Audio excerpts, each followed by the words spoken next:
আউযু বিল্লাহি মিনাশ শাইতানির রাজিম বিসমিল্লাহির রহমানির রহিম।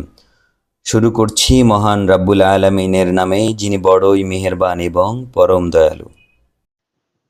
নবী নূহ যখন আমাকে ডেকেছিল ইব্রাহিমেরও আগে, তখন আমি তার ডাকে সাড়া দিয়েছিলাম এবং তাকে ও তার পরিবার পরিজনদের আমি এক মহাসংকট থেকে উদ্ধার করেছিলাম। আমি তাকে এমন এক জাতির মোকাবেলায় সাহায্য করেছিলাম যারা আমার আয়াতসমূহ অস্বীকার করেছিল। তারা ছিল খারাপ জাতের লোক। অতঃপর আমি তাদের সবাইকে মহাপ্লাবনে ডুবিয়ে দিয়েছি। দাউদ ও সুলাইমানের ঘটনাও তাদের শোনাও।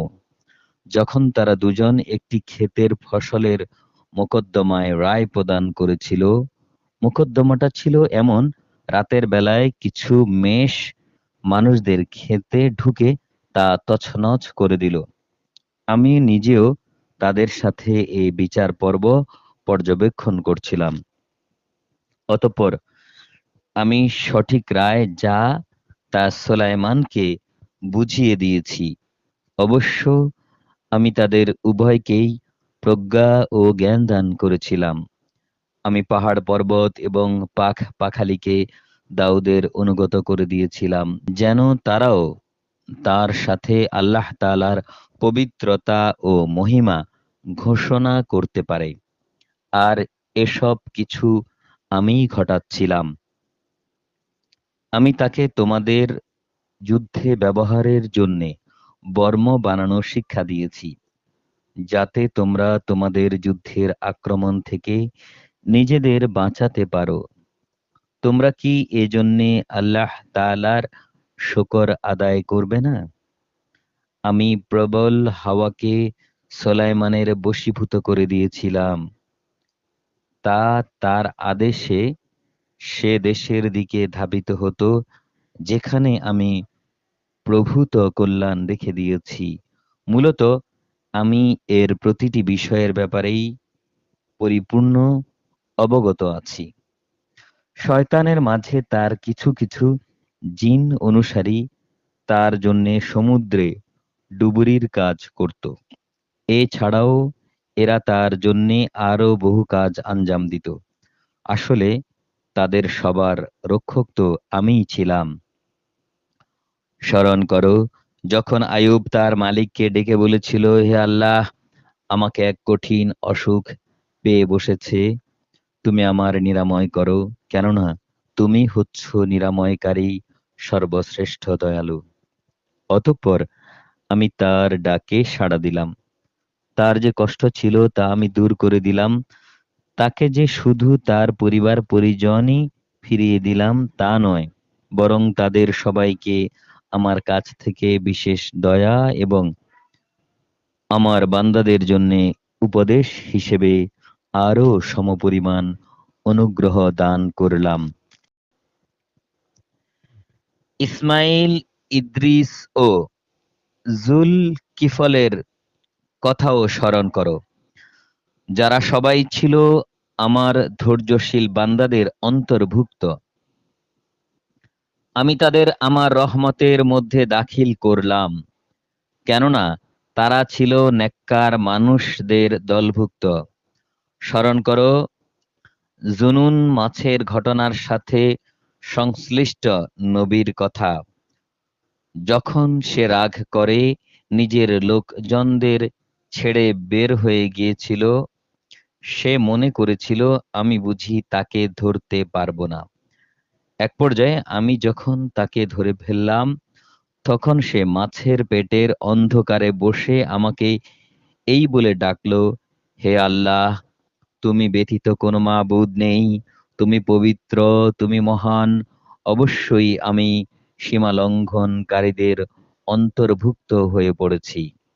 অতঃপর আমি তার ডাকে সাড়া দিলাম এবং তাকে তার মানসিক দুশ্চিন্তা থেকে উদ্ধার করলাম। আর এভাবেই আমি আমার মোমেন বান্দাদের সব সময় উদ্ধার করি।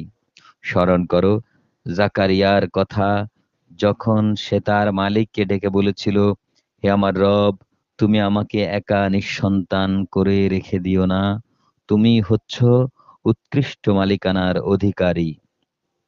অতঃপর আমি তার জন্যেও সাড়া দিয়েছিলাম, তাকে দান করেছিলাম নেক সন্তান ইয়াহ ইয়া এবং তার আশা পূরণের জন্য আমি তার স্ত্রীকে সুস্থ সন্তান ধারণ উপযোগী করে দিয়েছিলাম। এ লোকগুলো সৎ কাজে একে অন্যের সাথে প্রতিযোগিতা করত।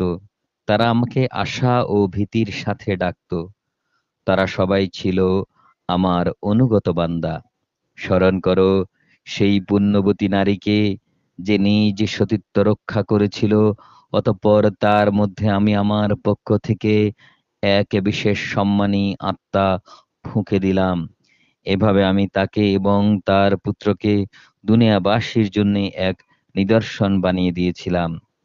এ হচ্ছে তোমাদেরই জাতি, এরা সবাই একই জাতি, আর আমি তোমাদের সবারই রব, অতএব তোমরা আমারই গোলামি করো।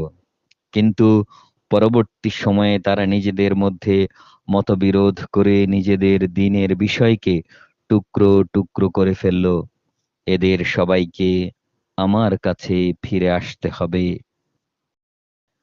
কোনো ব্যক্তি যদি মোমেন অবস্থায় কোনো নেক কাজ করে, তাহলে তার সৎ পথে চলার প্রচেষ্টাকে কিছুতেই অস্বীকার করা হয় না। অবশ্যই আমি তার জন্যে তার প্রতিটি কাজ লিখে রাখি। এটা কখনো সম্ভব নয় যে, যে জাতিকে আমি একবার ধ্বংস করে দিয়েছি তারা আবার তাদের ধ্বংস পূর্ব অবস্থায় ফিরে আসবে।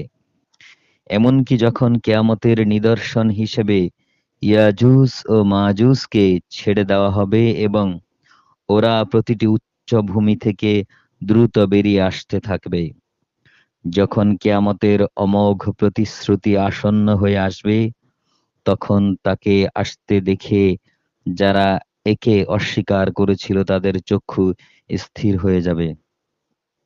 তারা বলবে, হায় কতই না দুর্ভোগ আমাদের, আমরা এ দিন সম্পর্কে উদাসীন ছিলাম এবং আমরা সত্যি জালেম ছিলাম।